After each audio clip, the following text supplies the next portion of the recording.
so many people consuming diclofenac, and there are so many companies producing diclofenac to increase their sales.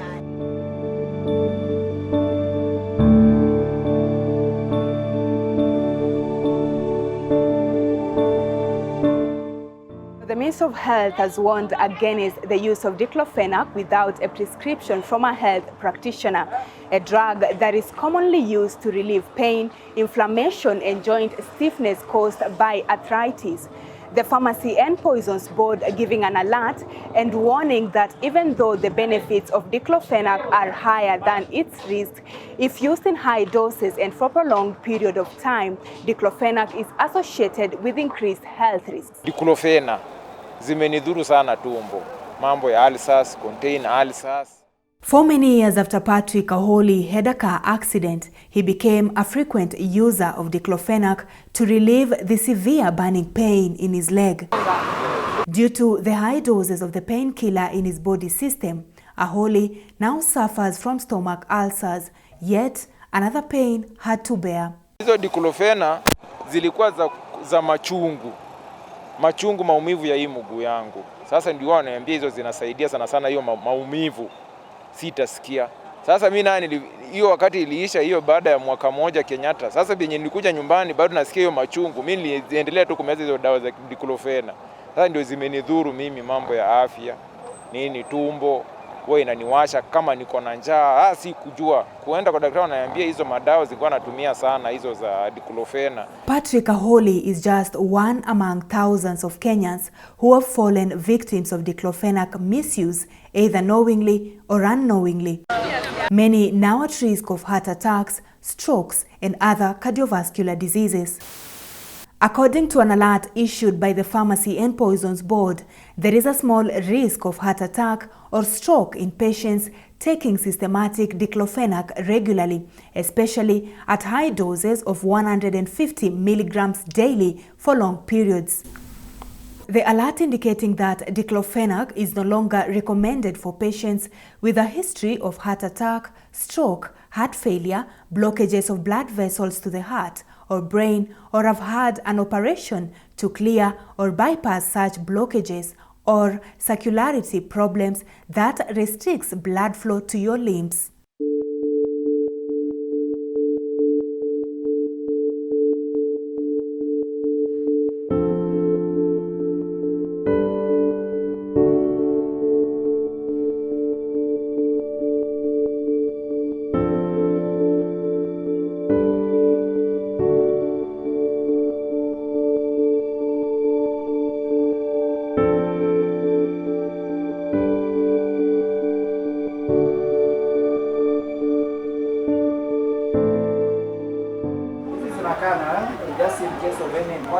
In most cases, when one has some body pain, it's not the negative after effects of a painkiller that matters, but to relieve the pain and feel better.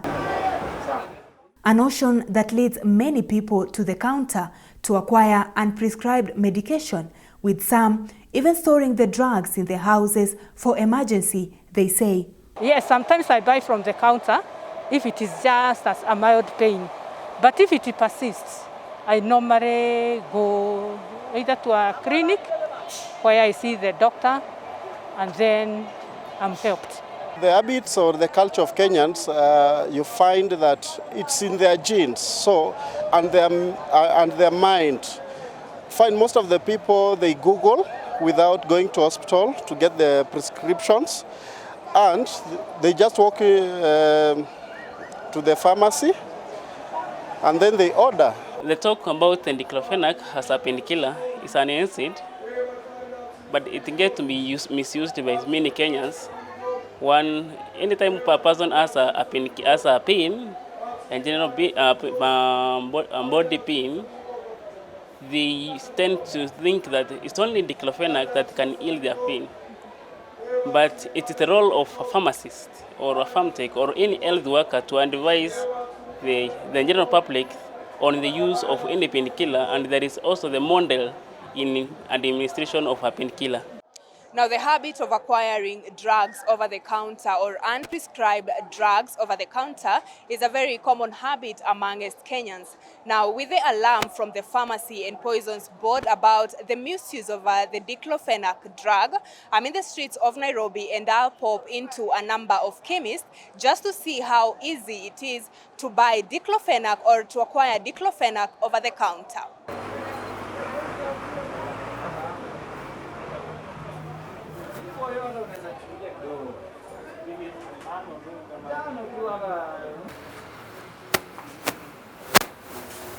Habari yako? Uko na Diclofenac? How much? 10 bob moja. Diclofenac is an nonsteroidal anti-inflammatory drug, meaning it relieves pain, swelling, stiffness, and inflammation. Uko na Diclofenac? Ni how much? 10 bob. From my visit to a number of chemists, I found out that it's one of the drugs that you can rarely miss in a chemist, costing between 5 Kenyan shillings and 10 Kenyan shillings a tablet.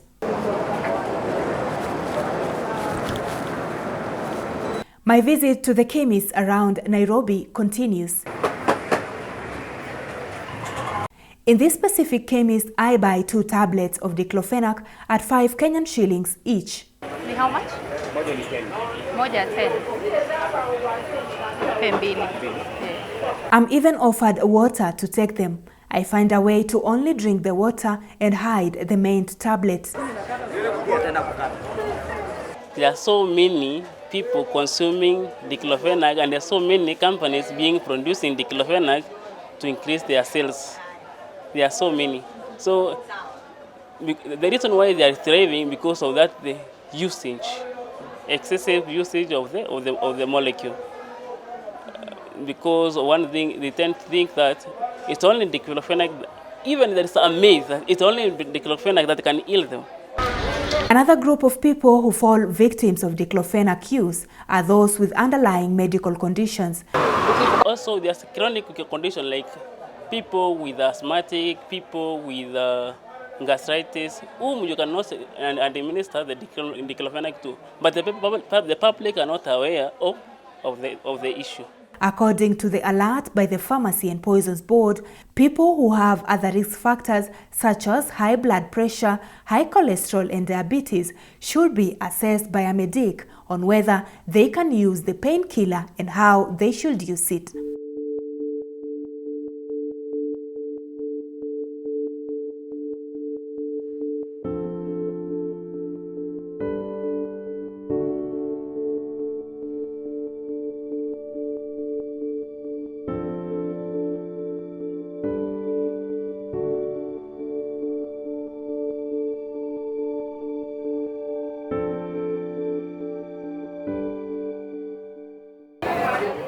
As the Pharmacy and Poisons Board create awareness to be held accountable, are not only people who buy Diclofenac and other painkillers over the counter, but everyone, including pharmacists and chemists who sell the unprescribed drugs, putting the health and lives of many at risk.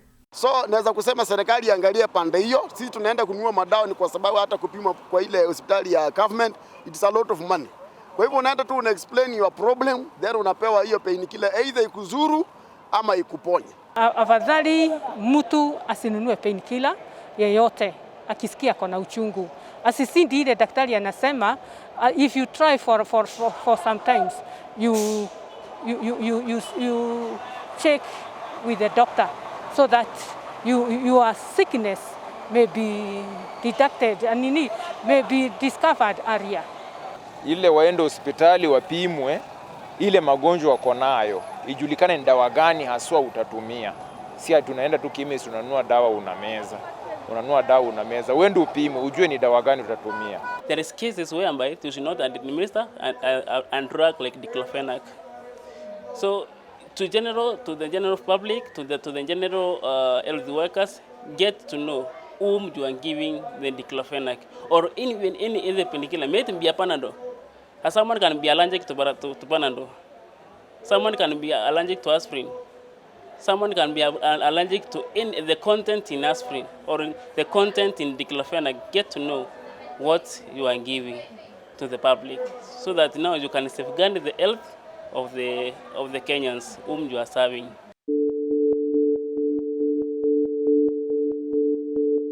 The bottom line is the word from the Pharmacy and Poisons Board, among other stakeholders in the health sector, warning or advising the public against self-medication with painkillers, especially diclofenac. Now, diclofenac should only be dispensed or used upon a prescription from a duly qualified health practitioner. My name is Aida Munzati for CAC TV, Nairobi.